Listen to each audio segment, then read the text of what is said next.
The Spanish Announce Table. It is episode 364 of the Spanish Announce Table. Dear Santa, we are going to do our Christmas tradition and give you our Christmas wish list for 2021 going into 2022. So stay tuned for that. But of course, we've got something else to talk about tonight. Well, we are coming right off of a fantastic episode of AEW Dynamite, and we're going to be talking about it. But I want to start off before we get into our recap. A late addition to hashtag Tweet the Table comes to us from at AUC Cata. He says, "This has got to be the fastest 2-hour wrestling show I've ever watched. Holy shit, this show has flown by so quickly. Hashtag AEW Dynamite, hashtag Tweet the Table." And that's where I want to kick it off, because I don't know about you, Tim, but I look down at my phone, because that's how I check my time sometimes, and I was like, it's 8:45, like that. Then I had to start talking with you. I'm like, okay, well, how are we going to coordinate this? And, it's the holiday season, so are we going to record tonight? Are we going to record tomorrow night? And then we had to make sure all of our ducks were in order, our I's were dotted, our T's were crossed, and here we are. But, it just snuck up on me because the content and the fun from AEW Dynamite was just so great. It's so fun. It's one of the funnest things on television for me, and I love it. I love it. Yes. Absolutely. I look forward to it every week. I geek out over it. It's great. Yeah, and let's kick it off with what seems to be an AEW trope, and that is having the main event first, or at least having the headline of the episode happen in the first 20 minutes. And that is, in our opening contest, we had Adam Cole Bay taking on Orange Cassidy in a one-on-one match. And Adam Cole gets the victory, but that is because we had a new debut in AEW, one Kyle O'Reilly. So, Tim, first off, this match was great, had a lot of back and forth action. I really liked the false finishes, especially after Adam Cole hit his Panama Sunrise and then did the mocking of the hands in his pockets cover, and that got a kick out. I like that one. But, Tim, what did you think of the match? And then, obviously, the big news here, Kyle O'Reilly is all elite. What do you think about that as well? So the match, again, we've talked about this. The Orange Cassidy thing, they didn't really capture lightning in a bottle at the moment. They should have caught it for him to be like a big-time deal. But because he runs the same shtick, we're kind of like, okay, it's the Orange Cassidy thing again, right? Now they do a little fun, different thing with each person, but at some point I'm kind of like, all right, if I'm there live, I'm sure it's way cooler, but. What I like about Orange Cassidy is now he has a formula or, a tried and true method of getting over to where I feel comfortable saying like, hey, there's this guy in wrestling. He's unlike anyone else. Maybe Danhausen's the only other one, but there's this guy in pro wrestling who is out of the box kind of pro wrestler. You got to check him out. Here's what to expect. Some fun. He's a slot. He doesn't change up the gimmick so much to where if, he does something that's not in his character, we're like, well, he's never done that before. You know what I mean? We know what's going to happen, and we can show that off to other people who may be casual fans, and they may get hooked by that. Because remember, when we first saw Orange Cassidy, we're like, this guy's the coolest thing in the fucking world. So to a first-time viewer, I still think he has that it factor. And then for us who have seen him week over week, at least for me, it hasn't got stale. Now, again, that's because he has new little wrinkles each and every time where, sometimes he does try, and then other times he's in tag matches and he, looks like a sloth. So his shtick hasn't run dry with me. But what I like about it is I can show it off confidently knowing that there's going to be some fun in his matches. Yeah. So what do you think about Kyle O'Reilly, though? Kyle O'Reilly, all elite. What do you expect? Because post-match, we'll get into it real quick. Post-match, Adam Cole again gets the victory. And then we have somewhat of this stare down with, let's just call it what it is, the Undisputed Era, Adam Cole, Bobby Fish, Kyle O'Reilly. And then the Young Bucks come down and was like, oh, that was our surprise. Because if you recall from last week's episode, he says, hey, got a Christmas surprise. You're going to love it. Didn't seem like the Young Bucks loved it. So didn't seem like the Young Bucks loved it. But I this feels like their shtick anytime they bring somebody into the fold, right? With this whole Young Bullet Buck Brothers Club thing, right? Right? Like, Yeah. So somebody shows up and they're like, "What's up with this guy? I thought we were friends, guy. What?" And then we'll get dissension for a while, and then somebody's going to get super kicked, and we're going to have two warring factions. And that definitely could happen here. I think. What else do you do with factions in pro wrestling? Right. And I think, at least we're going to get a story to a match that we wanted, right? Mm-hmm. If you were to say when the Wednesday Night Wars kicked off, what would be a fantasy matchup? Well, it's Kenny Omega and the Young Bucks taking on the Undisputed Era, right?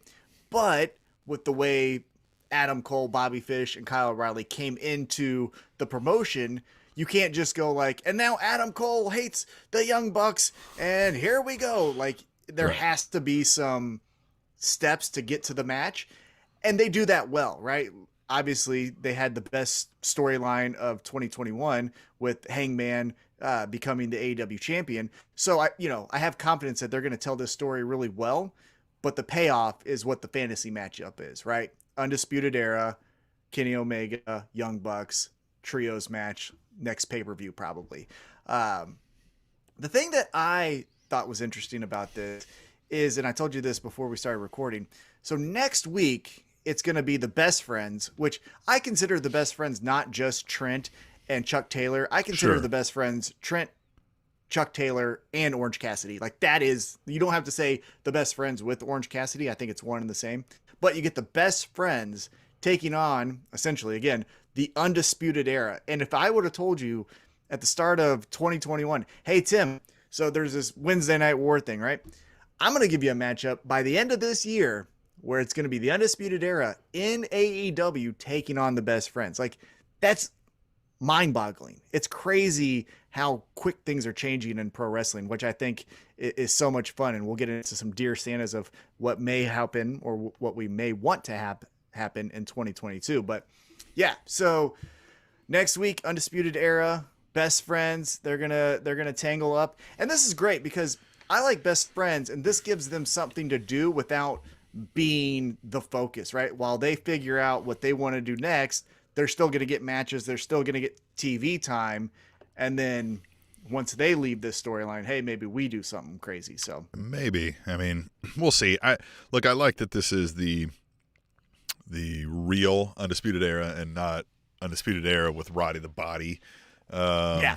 So Look, the real Undisputed Era, even though the turn at NXT TakeOver where Roderick Strong joined Undisputed Era was pretty cool and was shocking to me, and no offense to him, but the Undisputed Era is Bobby Fish, Kyle O'Reilly, Adam Cole. Yeah. And Roderick Strong. And those are the three. So after we got that matchup, then we get into a Hangman interview. So it was first announced that on the debut episode on January 5th on the TBS network, TBS is getting AEW Dynamite, and they get the rematch of champion Hangman Adam Page taking on Bryan Danielson. Then Hangman comes out. He says, hey, I was pushed to my limit, but I feel defeated because I couldn't beat Bryan Danielson. Couldn't beat him. As soon as you think we're going to get the anxious millennial cowboy, Bryan Danielson says, no, fuck this. Hey, you're a bitch. Basically, again, we're paraphrasing. He didn't say any of these. Yeah, I mean, he exact said, words. look, you are a bitch is basically what he said. And what Bryan Danielson proposed for this rematch is an old school tactic. He wants, again, 60-minute time limit. That's fine. But he wants judges. So, Tim, I'm going to put you on the spot here. I didn't tell you about this beforehand. So it was announced January 5th, the rematch, Hangman Adam Page taking on Bryan Danielson. The AEW championship is up for grabs, but there will be 3 judges. I believe 3 judges was what they said. What 3 judges are you picking for this matchup? Because you could have fun. You could say, hey, we're doing this in-house because we got our own little collection of legends. I'm bringing Kenny Omega as one of them because of the tie to both of them for this story, right? And you got nothing to do with him. I think he'd be like a good You know what I mean? Good little one. And then, yeah, they're going to throw in a legend. So, Jesus Christ, they're going to bring Bret fucking Hart in to judge this thing, aren't they? So, because they've got the Owen Hart thing coming up. They're going to bring Bret Hart, Kenny Omega, and third judge, huh? Mm-hmm.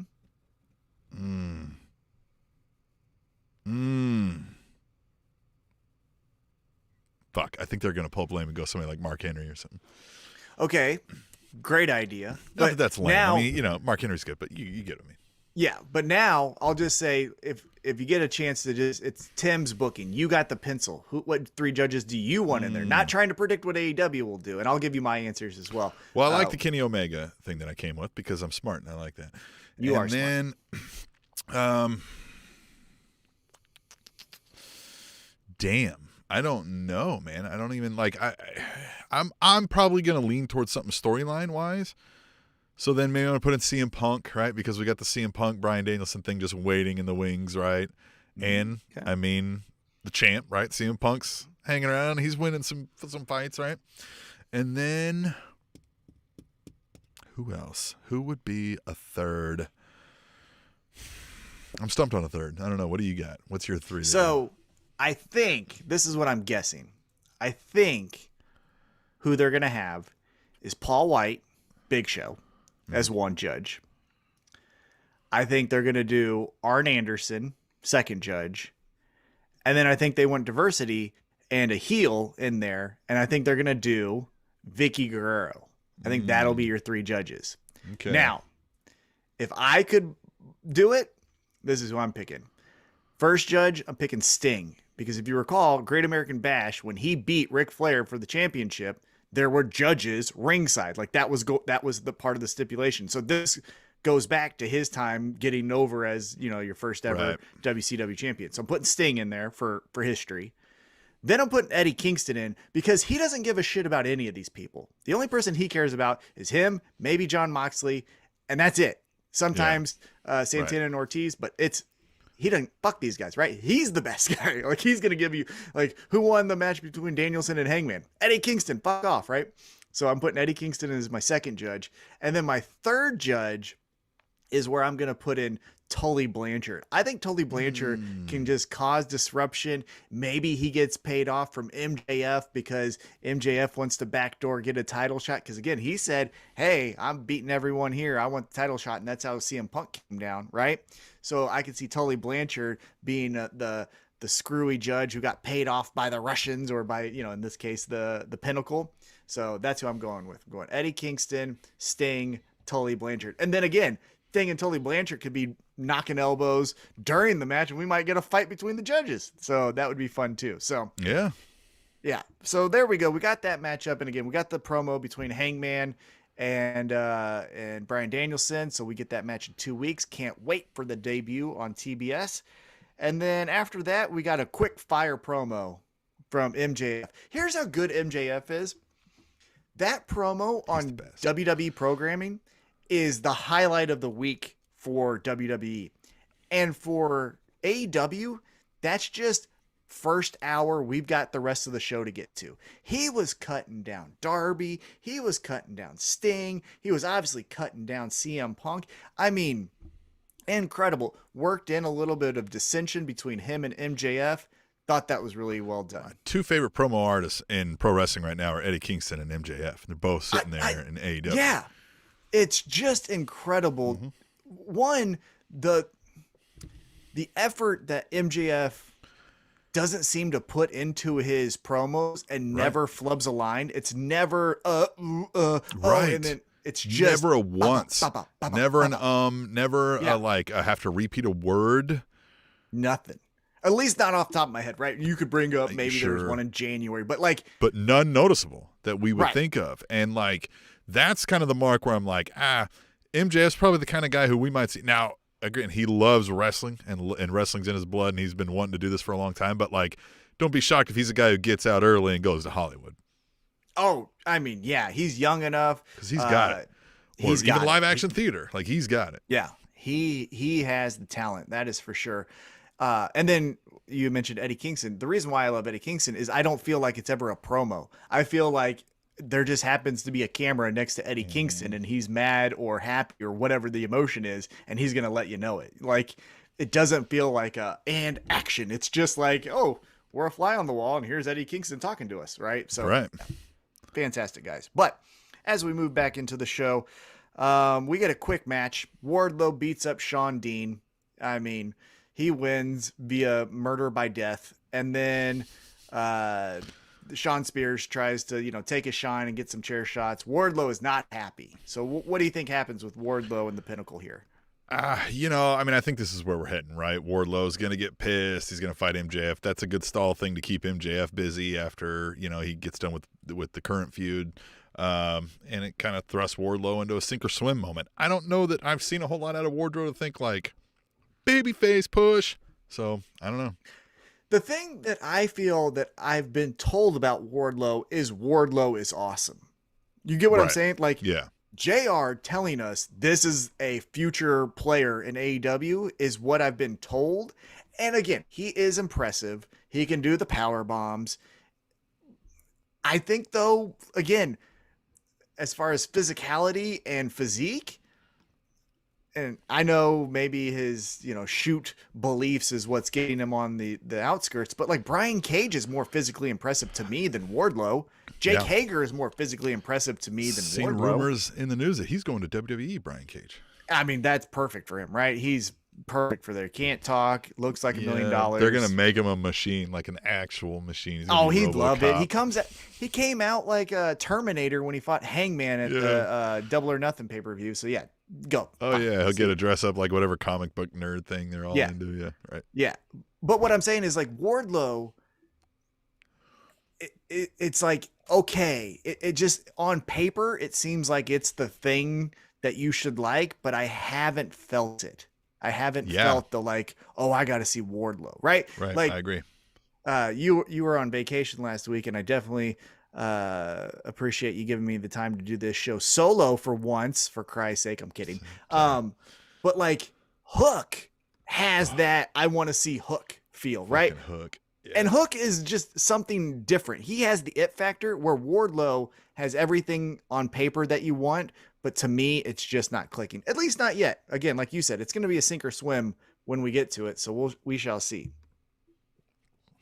All right, then after Wardlow wins by, murder by death, we get Dan Lambert, and he's talking shit, and he kind of said the wrong part out loud, which, I mean, he purposely said it, but at the very end of this promo, where essentially he's saying he doesn't care who wins between Sammy Guevara and Cody, the men of the year are getting the next shot, whether that's Scorpio Sky or Ethan Page, right? Okay, fine, cool. But he says, look, they put me in a position where I can't win. I have to get Cody applause, or I got to get Cody over, and he's more of a dick than me. And I thought that was great. So, yeah. How do you feel about the Dan Lambert / Men of the Year Cody interaction so far? I don't like anything with Cody since the stuff with his brother. Come on, yes you do. What you else didn't was like there? You didn't like when MJF turned on him? Okay, yeah, that's true. That came after the brother, yeah. You didn't like the buildup between him and Chris Jericho when Chris Jericho said he had a silver spoon in his mouth, and that was Cody post said, his brother? I thought his brother Mm-hmm. came after that. No, his brother was the first thing. Oh, okay. Yeah, and then he said... so then I was mistaken on that. Then the last thing you said. No, okay, so maybe I'm a little hard on Cody. But I honestly, because it's the same shit all the time. And the thing with, the Dan Lambert, I love Dan Lambert and how he's able to do it, but this now feels like he's having to run back the same shit he said because it's Cody Rhodes and there's not much to say about him. Yeah, because, the thing that I've said, and I still hold true to it, and this is why I think he needs a heel turn more than just people are booing him, is he's gone through all of the steps so far that you can take in his babyface role, right? He had the friend turned on him. He had the title match where he lost the TNT championship. He put over young guys like Darby Allin. He did the American storyline with Anthony Ogogo. So it's like, you've done it all. Now you need to do something different because the babyface thing has run its course. That's why I think he needs to turn heel. Not because people are booing him. It's because his stories the are character's done. The character, there's nothing else that the face Cody is going to do outside of you telling me it's finally the way to get him back into a title. Like, we ban him from winning a title. Only some reason that, like, you could put that back into the storyline is the only thing left interesting to me. So, and even then, that feels like a heel move.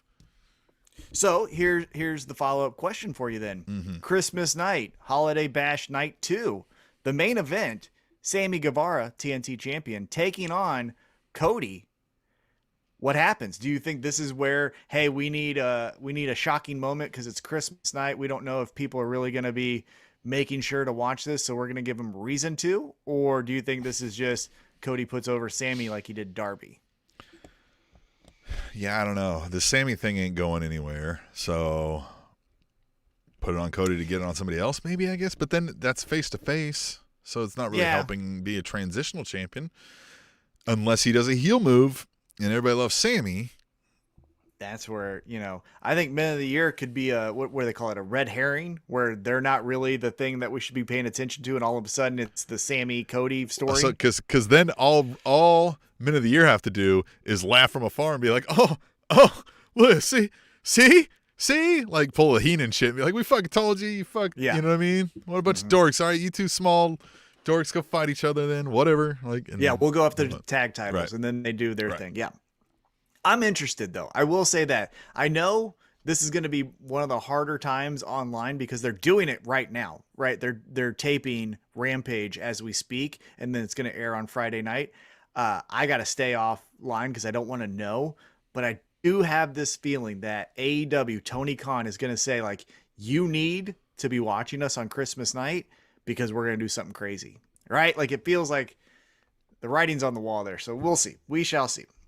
All right, so then after we got Dan Lambert talking his shit, we get another good heel, another great promo, Britt Baker and her Holiday Bash, and not a lot happened here. Essentially, she's got Riho at the Clash of Champions, but it's called something else. Battle of the Belts, there you go. Battle of the Belts on Saturday, January 8th. And she just says, look, Riho sucks. She's Johnny come lately. She can come in when she wants, but she ain't the girl that's building up the women's division. It's the DMD. And that's great. Again, Eddie Kingston, awesome promo. MJF, awesome promo. Britt Baker also holds her own. Like, one of my standout moments from AEW was the promo her and Ruby Soho had back and forth before their title match. That was some good shit. Britt Baker knows how to deliver some lines, and she's great. So, again, not a lot of news there, but we got that happening. And then, okay, now we did get some news, and I want your opinion on this. After the Britt Baker Holiday Bash, it was announced the Owen Hart tournament. Now, if you looked online, you got a little bit more detail because this was more putting over Owen Hart and why we're doing a tournament in his name, which I thought was really done well. It explained how good of a person he was, how good of a wrestler he was. Fantastic. Definitely check out the tribute to him there. But if you checked out online, this is a men and women's tournament. So, Tim, again, I'm going to put you on the spot. Let's do some fantasy booking here. Are you giving a winner any type of title shot or Queen and King of the Ring kind of moniker? Or what are you doing with the winner of the Owen Hart tournament? Interesting. Yeah, because, giving the winner a shot at a title always is a pretty easy go-to, right? But then it kind of just makes it feel like anything else, I guess. But then I don't know what else you kind of could do that would give it that importance, right? I mean, he was the King of Hearts, was he not? I mean, but then you have, I feel like naming somebody a king, you have to run with that kind of king-ish stick sometimes, and that's obviously. So I don't know. I don't know if you've got any good ideas, but I don't have anything fresh off the bat. But it would be interesting to see something out of the box, I think. Yeah, I think they have more creative terms than king and queen, but I do think giving them the moniker of the best in this ring is me. Like, yeah, they're the champion, but Hangman has the fans behind him. Sammy Guevara has the inner circle helping him. I am the guy who in this ring, like a Bryan Danielson, Right. I think would be a great first winner for the Owen Hart tournament, because you can get those, like, air quotes, pure wrestlers, even on the women's side too. Kind of like your King of the Ring, like we always said, should be just this like yearly bragging point, right? Kind of the diamond ring thing that MJF has, right? Yeah, that's what I think. I think this needs to be something to the effect of like, yeah, titles are cool, but for this year, I am, how we used to view the Intercontinental Champion in the 90s and 80s. Like, that's how this person should be represented on TV. A Serena Deeb and like I said, Bryan Danielson, or even a Daniel Garcia, if you want to elevate him, like those would be some good winners. With all that being said, though, I think this tournament's going to be out of this world. Oh, of course. Because, yeah. I mean, you put Owen Hart's name on it, especially after all this time that's gone by. Like, they're not just gonna fumble this around. So, and the thing about that too is like the reason there hasn't been something like this on the WWE side is because Martha Hart has been like, fuck WWE. For the longest time, I thought, and people have even said, even wrestlers, I think Mark Henry did an open letter or something that was like, come on, let it go and let him do something.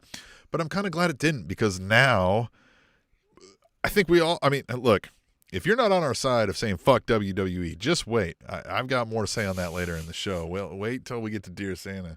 Spoiler. It would feel fucking dirty and cheap for WWE to do it. Yeah. And I'm so glad somebody else is doing it. And I understand somewhat of the hesitation, right? Because he never wrestled in AEW, obviously, because there was never an AEW while he was wrestling. But all of his memories, all of his legacy is in WWE, right? So, like, there is that aspect of the Owen Hart, tribute and remembrance. However, in my opinion, yeah, it's going to be handled with gloves, like handled with care, because we have people who honestly either looked up to him, wrestled them, like Mark Henry, right? Mark Henry and Goldust or Dustin Rhodes, like those guys were actually in the ring with Owen Hart. So it's not just all these guys that watched him on TV, but then there is that talent that is influenced by him, right? The Adam Coles, even Bryan Danielsons of the world, who are wrestling like Owen Hart because that was maybe their favorite wrestler.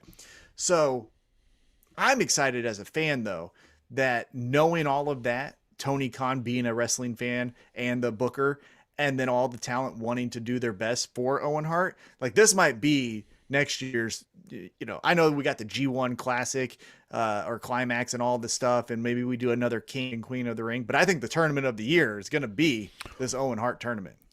And they haven't announced.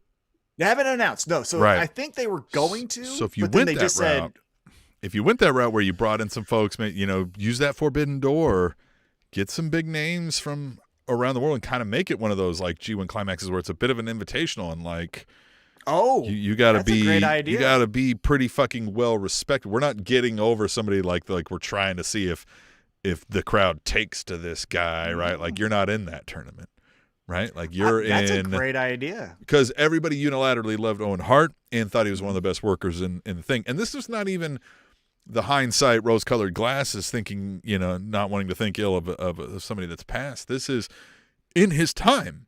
People told us this. So make the tournament those kind of people. Yeah, that's a great idea. Because, we have seen Kenta, for example, would be a great participant in this battle royal. There's all sorts of Japanese folks that they would, that they have ties to, men and women's divisions. And some of those lesser used talents on AEW's current roster. Jay Lethal is another guy that I think would do well in this tournament. Be great for this tournament. 100%. Yeah. Yes. Yeah. And then on the women's side, like I said, this feels like Serena Deeb's tournament. For the way that I'm thinking of what this is Serena Deeb's tournament, right? Serena Deeb should win this fucking tournament. Yeah, I mean, Serena Deeb should win every fucking tournament. Well, Serena Deeb and Hikaru Shida should fight forever. This is my pitch to AEW real quick. Tony Khan, thanks for watching. Cody, Young Bucks, thanks, buddy. Kenny Omega, thanks so much every week. And Cutie! Fuck! And Cutie. Ah, but Cutie, he we didn't forgot to know. get Cutie on the show. He went on the road It's because Christmas it's Wednesday trip. and Yeah. Christmas. I totally understand. Forgot. But here's my pitch to AEW here, real quick. If you guys and girls don't make Hikaru Shida and Serena Deeb your Peter versus Chicken of your promotion, you're doing it wrong. They should legitimately fight on site every single time until we're all So here's dead. the scene, right? They're in the tournament, you know what I mean? But like neither of them have a match, right? This week, right? They're just in the tournament, so they're interviewing because next week they have matches, or whatever. And like Serena Deeb's sitting there telling us she's gonna like take, fill in the blank wrestler and fucking rip her knee off and beat her in the face with it and that kind of shit, right? So she's doing that, and she's just like, she kind of like does like one of these quick looks over, and she's like, hold up. And we see the camera pan over, and she's just like walking, back. She's got her towel draped over, and she's just like leaves there, and just fucking Deep runs after her. We see them fighting in the fucking hallway. They got to drag them apart. Oh, the way that Eddie Kingston CM Punk feud started was CM Punk was just being interviewed, Exactly, and then Eddie that. Kingston was like, "I see you," like "fuck you," Fuck like you. that's how on site. That's how they should always be, Yeah. no matter what happens. Too, like you could also use that fight to get out of segments, right? So let's just say Matt Hardy cuts a crap promo or whatever, and then you're kind of like, well, what do we do next? Serena Deeb and Hikaru Just Shida come are brawling fighting out of the in front back, him. and then everybody in the ring knows like that's the go home signal. Yeah, that's I mean, the that's the Kane drags you off the Hall of Fame stage. Exactly. Like they should fight legitimately for the rest of their careers. Like whenever AEW, or if there's this, not independent wrestling, but independent Hall of Fame, those two should go in together and they should be fighting each other. Like that to me, because they have such great chemistry. And no offense to Hikaru Shida, but like she had her chance as champion. It was okay. Her matches were always good, but it didn't really translate. So give her something that's memorable. That's what I say. Yeah, there still needs to be a lot more in-depth, longer term storytelling writing in the women's division, if you ask me. But you know what I mean? I kind of go along with what you say. Like Sheeta was, I think, a victim of a major portion of that too. Like they don't have a whole lot of there's no Hangman storyline going on in the women's division, right? The DMD thing we were kind of getting behind, but she was the heel. Yeah. Prior to her winning. Again, if you do want to look back, one thing that also didn't work in her favor was that she became champion during a pandemic when there was no fans. So it wasn't like we could get that reaction and be like, oh, okay, then I guess we all do like her, right? So anyhow, let's get back to let's AEW go to the Dynamite. chat real quick in the YouTube, which, by the way, if you're listening to the podcast or you're watching this later, if you watch us live on YouTube, either Wednesday or Thursday nights, we'll settle in somewhere someday. You can join us live in the chat. And like Katie, First Lady did, says, hey, guys. Just want to say tonight's show was great. Excited for the Owen tournament and overall excited for the new year in general. Merry Christmas and have a happy new year. Well, thanks, Katie. Thanks, and Katie. I think we're going to do next week. We haven't confirmed that with each other yet, but we'll probably do a year in review show next week. That's my favorite episode of the year. Mm-hmm. I love recaps. I love lists. I've told you that before. If there's a channel of just lists, I'm going to watch it 24/7. I don't even care what the list is about. Favorite heavy metal songs, I'm fucking watching. I don't care. I love lists. I love making them. I love watching them. I love hearing them. Next week, list. It's gonna be great. Favorite podcasts about tired wrestling tropes. Yeah. Right. List. I'll watch Number it, one, 100%. Spanish Announce Table. Right there. Okay, so let's get back into the show here. Speaking of tournaments that we were talking about, we had a TBS championship semifinal match. Yeah, because that was for the person to go into the finals. It was between Nyla Rose and Ruby Soho. Pretty good match. I like the finish, right? Nyla Rose is up on the top rope. Ruby Soho finds a way to counter it and does essentially her finisher from the top rope, gets the kick in the jaw, and Ruby Soho moves on to the finals. Now, I believe it's going to be next week. We're going to get the other semifinal. It's going to be Jade Cargill taking on Thunder Rosa. Are we still thinking Jade Cargill, this is her tournament to lose, right? Like this is hers for the taking. Yeah, I feel like it.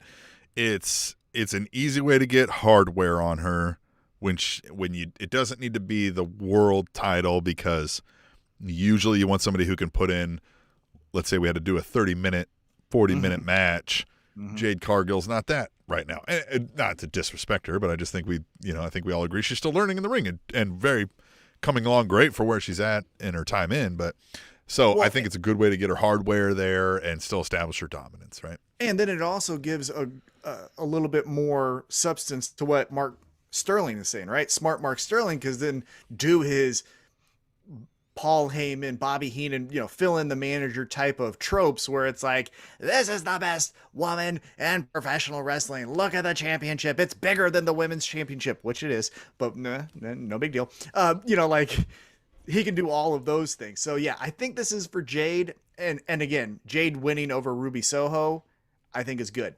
Now, again, I like to do my fantasy booking on the fly here. This is where, with Jade Cargill and Thunder Rosa, we gotta get Britt Baker to cost Thunder Rosa the match. I get it. We're gonna do we're gonna do Rio versus Britt Baker. This is real easy. You just earlier in the night, whenever we've got Thunder Rosa getting ready to go up, she bumps into Rebel and Jamie Hayter somewhere in the back. They fucking talk shit. She punks out Ruby, and then later Ruby and Jamie Hayter come out and fuck with her. And then you can get to DMD from there. It doesn't even have to involve her. She can even be like, I didn't fucking have anything to do with this. Right? She can come out and attack her, be like, you're after me? Like, they fucking did it. And they can be like, hey, fuck you. You know what I mean? Right. Like, they still get some of their dissension. Like, I think that's as easy as it needs to be. Yeah, I think if Thunder Rosa is going to lose, I think we have to. Because, again, she's over. Yeah.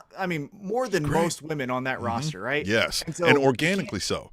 This is one where they didn't necessarily give a huge push to. Mm-hmm. Like, people liked what they saw and then followed her, and she's got her own social media following and all that jazz now, too. Like, Thunder Rosa has gotten a good, like, kind of honest, organic crowd support. And that's why you got to capitalize on that. So if she loses to Jade Cargill, which, again, I think is the right call, you got to then have Thunder Rosa already lined up for the next thing. And that's, again, to me, Britt Baker. Those are almost, again, Peter and Chicken, where they fight forever, but a little bit different because it's egos and promos and stuff. But nonetheless, then we get another matchup. This one's more of a squash match. We get Malachi Black versus Griff Garrison. Malachi Black takes care of his business. The Griff guy. Griff tried hard, right? This was his hometown. He wore the Letterman's jacket because apparently he went to high school 20 minutes away. That's fine. We get the WWE treatment, though. He gets get a little walloped upside his head, and Malachi Black wins. I think this is a good stepping stone, though, because we didn't see Julia Hart, and I think we're still going to keep, because next week, or when we're on TBS January 5th, we could see Brian Pillman Jr. taking on Malachi Black, because Malachi Black took him out as well. And then that's where I think we're going to get Julia Hart saying, like, what's up? Check out my crazy eyes. I got black mist in them. I'm a House of Black member. Woo-loo-loo. Right? That's going to be fun. Yeah. House of Black member. And then I think we saw in the news, Brody King is signed. So you may have called that one, right? So they're going to have him. Yeah. So Julia Hart. Yeah. So Julia Hart joins the House of Black, but Malachi Black is outnumbered because it's two varsity blonde Brody members King versus him, and then we have King varsity blondes versus the House of Black. There you go. Yeah, and then Pillman will be there with his fucking cancel anyway. Anyway. Hey, so then we get the main event, and this was some fun, and this is where we got some more late tweet the tables that I want to take advantage of reading. Yeah. Tweet the tables. And use hashtag tweet the tables so you can be on the show too on Twitter at Table Show. Follow us. Do that shit. So the main event was a trios match. It was CM Punk, Sting, Darby Allin taking on FTR and MJF, better known as the Pinnacle, because that is the faction that they're in.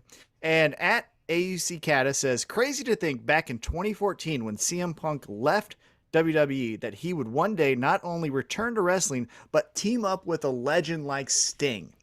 And so the cool part I thought was how each of them were paying respects to the other guy. So Sting comes out and he has the CM Punk, straight edge fist on his forehead, and then got some more red and black on his cheeks. CM Punk comes out like 1992 Surfer Sting. And then you even had Darby Allin painting his face and then using that like bright pink again, alluding to the Surfer Sting. So I thought that was really cool. And another tweet the table that we got from that at Katie the First Lady says, "Wow, Sting's Punk makeup is awesome." And then she follows it up with, "Okay, I take that back. Everyone's makeup is awesome. Hashtag AEW Dynamite. Hashtag tweet the table." So this was fun, right? Like, oh yeah, I thought the guy that shined in this match was Sting, 68-year-old, or I don't even know how old he is, but he went at it and he was a man possessed. Loved the effort that he did there. Forgive me, this was not a hashtag tweet the table. This was just a tweet I saw just a little bit ago as I was like getting up our tweet for the show saying come join us and whatnot. Somebody said in 2021, Sting has had more televised wrestling matches than Walter. Wow. That's crazy to think. It's also crazy to think that Sting... Again, I'm not fact checking. I don't know who this fucking person was, and the tweet's gone. I don't know how to, but like, hey. But it's also crazy to think that, like, Sting is in that rare air of legend status to where if he wanted to, and people would be okay with it, he could just have matches with people he's comfortable with, right? He could say, "I'm only working with Cody because I know Cody's safe in the ring. I'm only working with, Mark Henry if he wanted to," right? Like, he could be working just with his friends. But I put this as a tweet the table. Sting has reached a different level of legend status just because of the effort he's putting in tonight against FTR and MJF. The rub he's given, even though CM Punk, I think, is as big of a star as Sting is, but like to do his makeup and say like, this guy here, I'm cool with, right? And then you go back early in the year and he does the fun little segment with Orange Cassidy where he does the lazy, pounding of his chest and the slow kicks as well. I just respect someone where you don't have to put in the work. You could mail it in, get that paycheck, go home and sign some autographs. And it seems to me that Sting is reinvigorated by being in AEW and he's trying and doing things that are so much fun. And again, with this main event, you do your Stinger splash and I'm sold. That's all you have to do for me. And you couldn't have told me, even as we knew Sting was coming back, you couldn't have told me I would have enjoyed it this much and I would have believed you. Yeah. Because I remembered most TNA Sting. And late NWO, WCW Sting. And I was like, I don't want to see any more of it. And even WWE's Sting Returns, right, fell flat to me. I was like, and obviously it was cut short with the injuries and whatnot. But this has been some of the best thing I've seen since those early NWO days of, fighting the NWO. Yeah. And the other thing with this match, I think that was fun was, first of all, everyone stop your suicide dives. Everyone. Yeah. The only fucking person that's doing a suicide dive.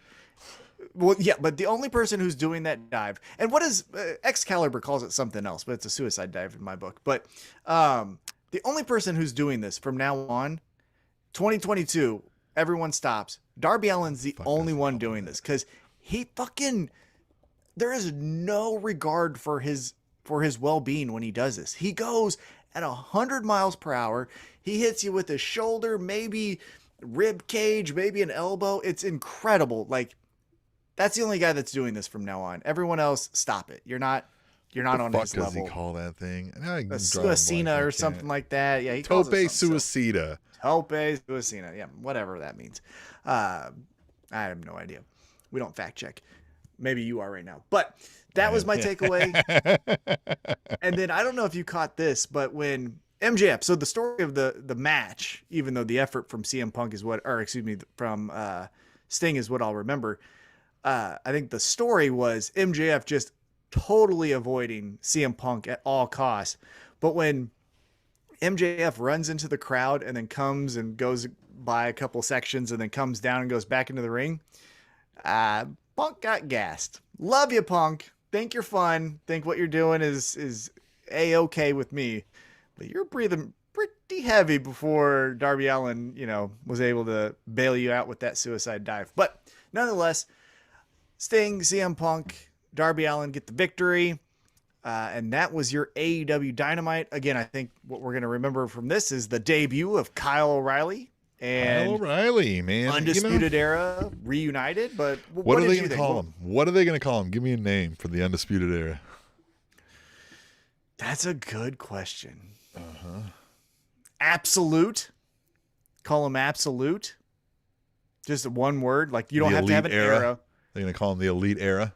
No, because the Elite is Young Bucks and Kenny Omega. I think, that's what I would call him. I would call him Absolute.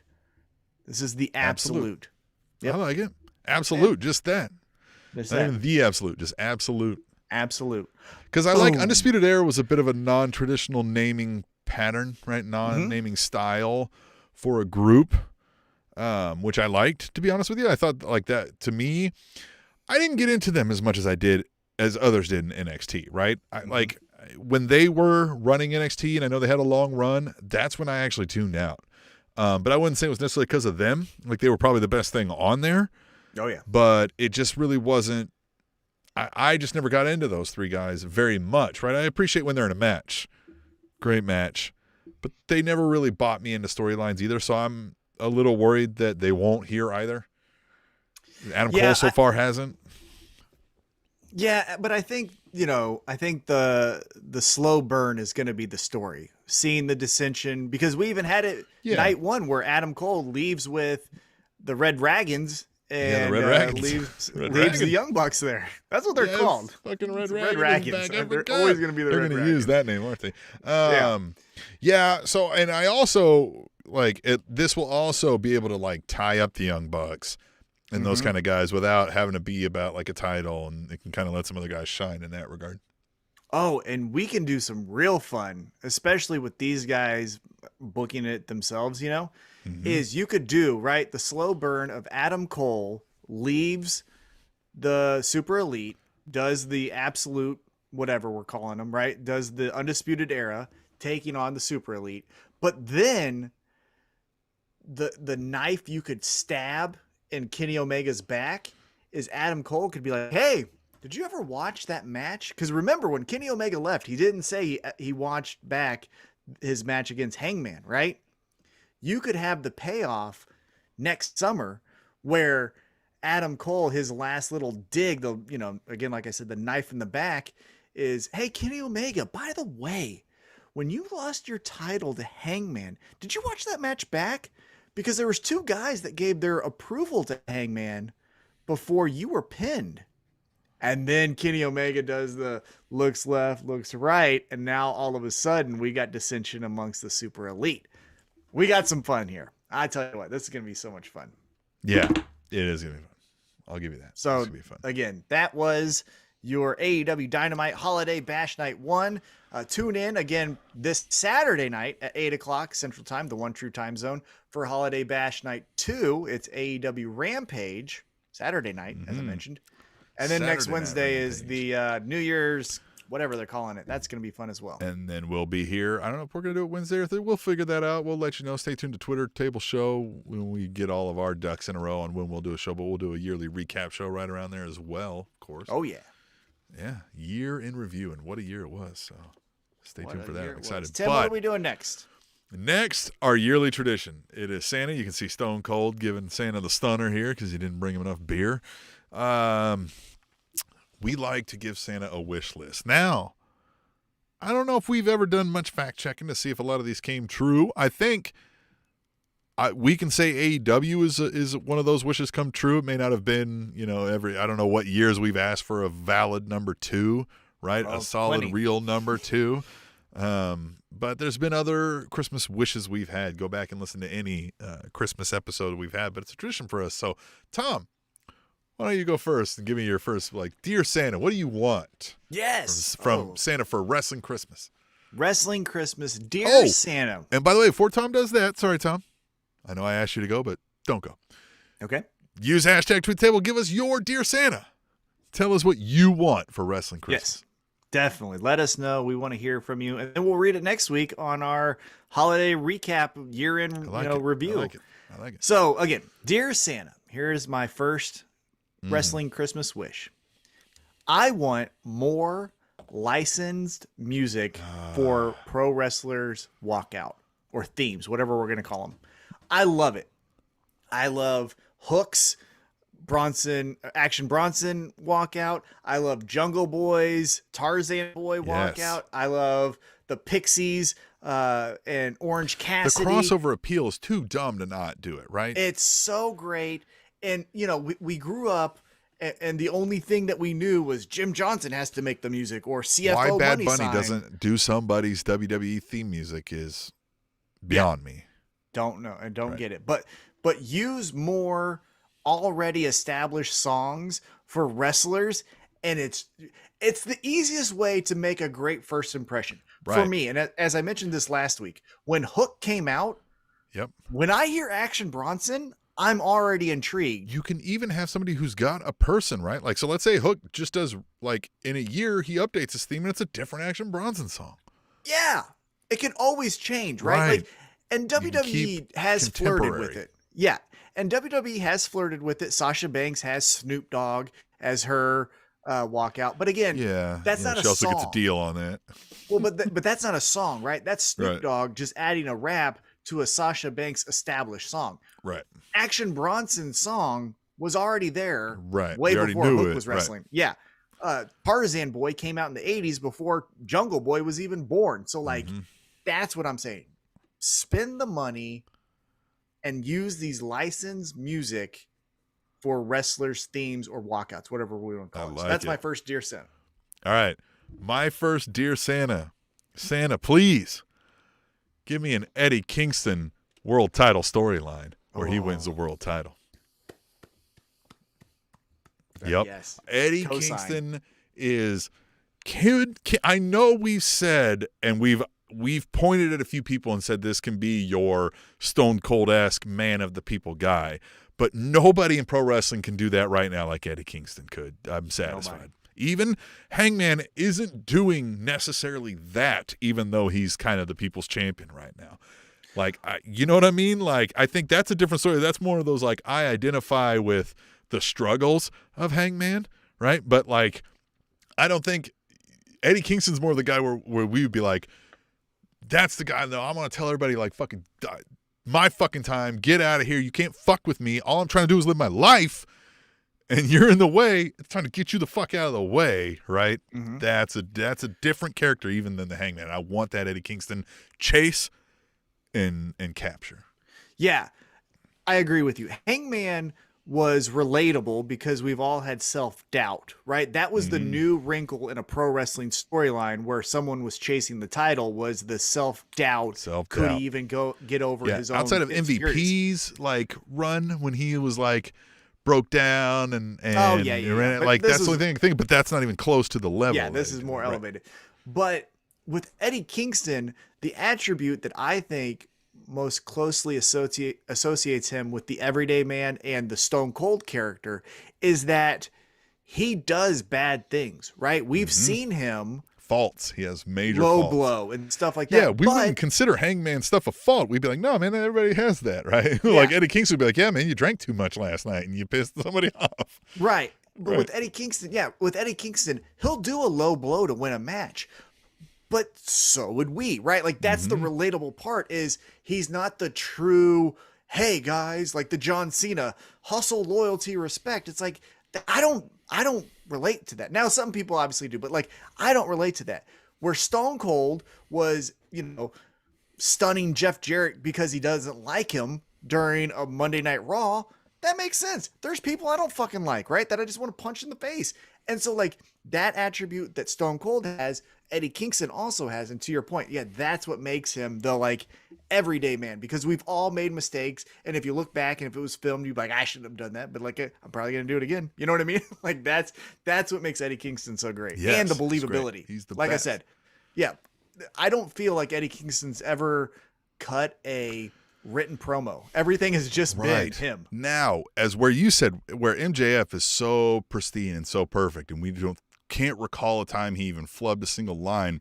Eddie Kingston does almost every time, because it feels like he's so pissed off and he's just got to fucking get it out of his mouth and he fucks it like, goddamn, you know what I fucking meant to say? Like, where like it's real. Like you identify with that because it feels real, where like you'd be like, and then another thing, you said the other, you didn't fucking say, your partner said, you know what I fucking mean, right? Like that kind of shit, right? Yeah. He's so frustrated and so angry that like he fucks it up, and then it pisses him off that he fucked it up. God damn it. Right? Eddie Kingston, I love it. Love it. Eddie Kingston. All right. Love it. What's your next, Dear Santa? Okay, so I'm going to go a little bit piggybacking off that, but a slightly right turn here. So my Dear Santa Christmas wish number 2 is a more focused on the completed current AEW roster. So to my point, as you said, you want Eddie Kingston to be your champion, right? Eddie Kingston has put in the time now. He's been here for a while, and he is an AEW guy. As much as I love the surprise of tonight's Kyle O'Reilly, and there's other free agents out there, Bray Wyatt's still lurking in the shadows. You still have Braun Strowman, possibly. I want more focus on who's currently signed instead of this Rolodex of who's the next surprise and who's the next surprise. We haven't seen Miro in a ring since the pay-per-view. Like, I need Miro, right? I love Miro is feuding with God. Why is that not talked about more often? That's insane. Yes. You know what I mean? Yes. So like my what if he came up with his own title in his fight with God? Champion of the existence of the universe's existence or something. You know what I mean? Like the just Hades World Championship. Yeah. Just that. Yeah. But I want more focus on challenge you to the championship of all of space and time. Well, that would be a Matt Hardy thing, man. Yeah, no, that's fine. You know, I know what you mean. But yeah, more focus on Matt Hardy. I think then you got, like you had mentioned earlier, not Matt Hardy, excuse me, Miro. I was like, please not on Matt Hardy. No, but then it figured out what you said, Yeah, Miro. More focus on Miro. More focus, as you mentioned earlier, Sammy Guevara, right? We gave him this championship. I can't tell you what his motivations are other than he'll fight anyone, which is fine, but like you need a little bit more. If you gave him more TV time, you could flesh out a better story. So focusing more on what we have instead of, ooh, what would be fun if we got this and this? And like WWE is going to continue to release people and sign people and do all that stuff, but you don't have to be a reactionary company where you just, well, I got to take Bray Wyatt now. Guess that makes sense. Like, no, it doesn't. You don't need him because you have Malachi Black filling that role right now. You know what I mean? So focus on your current, December 22nd, your AEW roster. Focus on that for 2022. Well, that's great that you said that because that goes really well with my second Dear Santa wish for Dear Santa. And that is, Dear Santa, I know, please forgive me. I know this is going to sound greedy. I know this is going to sound like I'm a greedy fuck. And I know it's going to sound like I'm looking a gift horse in the mouth because I just mentioned how you finally answered one of our longstanding wishes for a solid number 2. Dear Santa, I need a solid number 3. Now listen to me, please. All right, now listen, right? You said it. We've got Braun Strowman out there. We've got fucking Bray Wyatt waiting in the ring, in the wings. We've saying like, Kyle O'Reilly, man, is this too many guys? I don't care if it's one of the existing ones, right? I know GCW's catching steam, but I have a hard time believing they're going to be a national TV product, right? That kind. They're not going to be on the Tonight Show, that kind of shit, right? If it's Impact, so be it, right? Like somebody kind of catch fire to where it's like, you know what I mean? A couple million people are watching this each time. They've got the money. I think the big thing with AEW is Tony Khan's got the money to pay people that would match what WWE could. So if we could get a third, Santa, love you, big guy. Love you. Third wrestling promotion.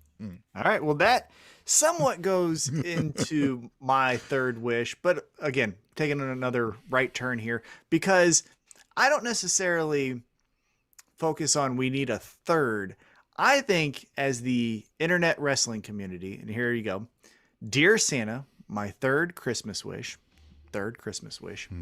is that collectively the wrestling community, the internet wrestling community, whatever you want to define the wrestling fan, right? I want us to not hate watch and not have to complain just because something's bad. If something's bad, we can ignore it. And guess what? Just because it's number one by dollars and viewership right now doesn't mean we have to say, well, Raw was bad this week. Raw's been bad for 3 years, like solidly bad for 3 years. So like, you don't have to watch, you don't have to comment, and you don't have to hate watch. You don't have to watch Raw. It is okay if you missed it. Guys, Yeah. I missed it. I've missed it for 7 weeks. I've been watching the Holiday Baking Championship. Mwah, so good. I don't think I've watched it in 3-4 weeks, and it feels freeing. And shout out to our friend Justin Summers, Wrestling Cheers, Trending Topics Network, all that, good stuff. Find his podcast. I think he's been trying to tell us this for a while. You don't got to watch the shit. Yeah, it's you not don't good. There's have so to much watch other stuff out there. To his point, yes. To his point, to your point, yeah, there is so much other stuff that you can watch that instead. But I don't like that collectively we have to talk about. For example, I saw it on my Twitter timeline while I was live tweeting during AEW Dynamite, how bad Liv Morgan's promo was on Monday Night Raw. Yeah. And the sun comes out in July. We don't have to state the obvious. Like, Yeah. And again, these channels who I don't know how, but they're somewhat bigger than us on YouTube and have more influence. You don't have to talk about it. You can talk about your fun things, right? We don't have to have breaking news. This is another sad one. 10 more wrestlers were released from WWE. Okay. Talk about when they get hired. Hey, by the way, Jeff Hardy's in GCW. Didn't know if you knew, but he got fired from WWE. Oh, great. He's in GCW? Neat. Or whatever. You know what I mean? Like, you don't have to give oxygen in the room to a promotion you don't even like. Mm-hmm. That's my wish, is All right. talk about what you like. Well, that's great, because that kind of ties into my third Dear Santa, which also ties back into my second Dear Santa, right? Where I wanted a solid number 3, because Dear Santa, for my third wish list, I would like WWE to fucking die. Fuck Vince McMahon. And I didn't watch Raw, but do you see what the fuck he said about, like I know he's supposed to be a sleazeball character on TV, but, like, how fucking tone deaf and how little do you actually give a shit about people to say the shit he said about firing people and around the fucking holidays, which he's done for the past 2 fucking years en masse. Fuck them. I hope it all dies, and I want the third because I hope they'd be the second that people could fucking go to. Like, I'm done. I don't care what happens on it now because they don't fucking deserve it. Vince McMahon deserves to fucking be penniless, and he's fucking Scrooge. Like, he deserves to be penniless, alone, and have the fucking world hate him. I think it's bad. The whole fucking culture over there is shit. Yeah, I will say, again, we don't know him personally. We've never met him. There are good stories about how he pays for rehab of, people with addiction problems. Yeah, because he fucking put him in a... Right, exactly. Yeah, no, we don't understand why he got there. But anyhow, but I agree with you. The business practices and the culture don't need to be supported and propped up. So just, if you like I hope we find out he fucking funded the January 6th riots and he gets Me Too'd and he fucking... I hope he loses every fucking thing at this point. Well, yes, but I think what we're really talking about is like... This is what I'm really fucking talking about. But what I think our point with my third wish and what you're saying as well is like, it doesn't have to be acknowledged that there's shit, right? Like if you step in shit, you don't have to then announce it to everyone in your vicinity. Like you just get it off your shoe, right? And to your point, your wish is like, it's bad. We don't need to support it. Cut the tie. Cut the string, because that's how it dies, right? The reason it survives is we got to know what happens at Royal Rumble. Well, they keep being assholes and they keep shitting out money because you keep giving it to them. Right. It's, to go off on a quick tangent here, it's one of those things like I always got mad with these big money fights breaking away from pro wrestling for a quick second. Like when Conor McGregor fought Floyd Mayweather, right? Mm-hmm. I hate it. When Jake Paul fights. Or Jake Paul. Yeah, when Jake Paul, Woodley. Right. When Jake Paul, right. When Jake Paul knocks out Tyron Woodley. Maybe. I totally did. Yeah. But well, whether or not he took it, on purpose. No, he didn't. No. Story. You don't take that punch for any kind of money. But anyhow, what I was getting at here is, the discussion around, let's just say again, Floyd Mayweather versus Conor McGregor is, do you know how much money they're going to make off this fight? Yeah. And I always want to tell them, it's your money. Yeah. If you don't have to support it. And that's, again, where I think it's the most insane thing I ever heard when people are like, well, I think it's stupid, but I got to respect them for making their money. Like, no, you don't. No. You don't have to respect people for that. And the fact that you do, in light of it being a robbing-esque act and a shitbag act, then I don't think you're fucking coming from a good person standpoint either. I think you're saying bad things about yourself. Like, fucking wake up for a second, man. Yes, I totally agree. Yeah. Yeah, and that's to our point. Like, when we talk about next year's WrestleMania, one of the things is it's going to sell out. It's going to be, a sellout in Dallas, I think is where they're going to be at. Like, oh, isn't that going to be a crazy spectacle? It's like, it doesn't have to be if it's bad. No one has to go. No one has to go. So let's talk about this. All right, we were supposed to go to the WrestleMania before COVID hit and shut everything down. Mm-hmm. We didn't go. Mm-hmm. We dodged a bullet there because some things happened with me and wasn't able to go. I've never been to a WrestleMania in my life, ever. Right. And it's always been a bucket list thing. It's been a bucket list thing to attend a WrestleMania. We've even said we're still going to go. Not to dig into things and not give us, but I'm just now recently at a financial point in my life where I could go buy 10 WrestleMania trips right now and fucking be like, and not be sweating it, right? Like, maybe 10's a lot, but you get what I'm saying, right? Yeah. I could put that down right now and not have to budget around it, right? Mm-hmm. I'm not gonna. I wouldn't right now. I mean, I want to say I wouldn't go if you paid me, of course. You know what I mean? Yeah, I'm good. If you pay me, I'm gonna go. But I'm not going to, even though I have the expendable income to now. Tim, to your bigger point here, another one of your bucket list items is going to be 3 hours away from us next month, and we're not going. Royal Rumble is going to be in St. Louis, and we're not going. I'm not going to go to that.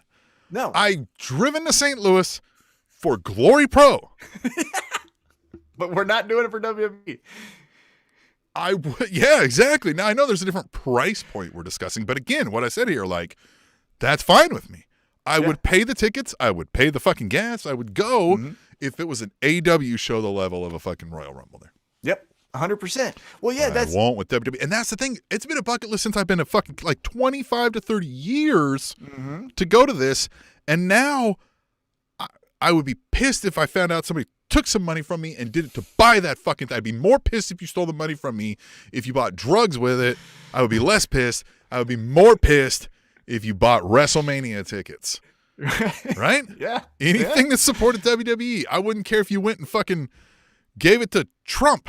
I would be less pissed. It's the same thing. You know what I mean? But you know what I mean? That's where the line is, right? I am so not only now disinterested and just fucking saddened by the state of the product, I'm also pissed off at the people running it and the culture they've created and how they fucking treat people. So I don't want anything to do with it anymore. Yep. Yeah. So I want it to die, Santa. Please, Santa. Can you please kill WWE? Well, hey. Santa is giving us a present on Christmas night. Again, 8 o'clock on TNT in the one true time zone. Mm-hmm. That's Central Standard Time for those who don't know. We get probably the best Christmas gift of 2021. Oh, yeah. We get the second match against Bear Bronson of Hook. And again, you wrote it out correctly in the chat last week. I'm going to say it one more time. If you come to me talking about Hook, I love it. Love all opinions, good or bad. He's a very hot commodity right now, so I totally understand it. But if you come talking to me about Hook, and it ain't spelled capitalized H, capitalized O, capitalized O, capitalized K, I ain't listening. I ain't reading. No. It's Hook. No, it's Hook. All caps. Hook. With that said, man, please use hashtag Tweet the Table. Give us your Dear Santas. Give us any suggestions you might have for year in reviews. If you thought something was a match of the year, a wrestler of the year, feel free to throw those in there too. We'll read those next week. We don't even have to tell you which ones we're going to do. If they match, if they don't, whatever. If you're like, best fucking promo in the third segment of an AEW show is whatever. Just whatever you got. Whatever you thought was something the best GCW fucking blood spot, whatever it is. Hashtag worst, tweet the table. Yeah. Worst segment. Obviously, that's you when can the go zombies. worse too. Yeah. Obviously, that's when the zombies took out Miz. When they that's ate easy Miz, one. but he didn't get eaten. Yeah. Jesus. Fuck. That was worse than the egg thing, wasn't it? Than the we love The Rock, who's not going to be here. Right. But the egg had continuity, right? It's I have a gift that was given to me. Someone took it. Who took it? The zombies in a Miz Damian Priest match made no fucking sense. They ate him. Anyway. They fucking ate him. And then they just apparently didn't shit him out whole. I don't know. Yeah. Maybe he's a zombie running around. He's a high functioning zombie. Anyhow, Jesus Christ. Hook. So check us out next week. We'll do our week in review, or year in review as it was. And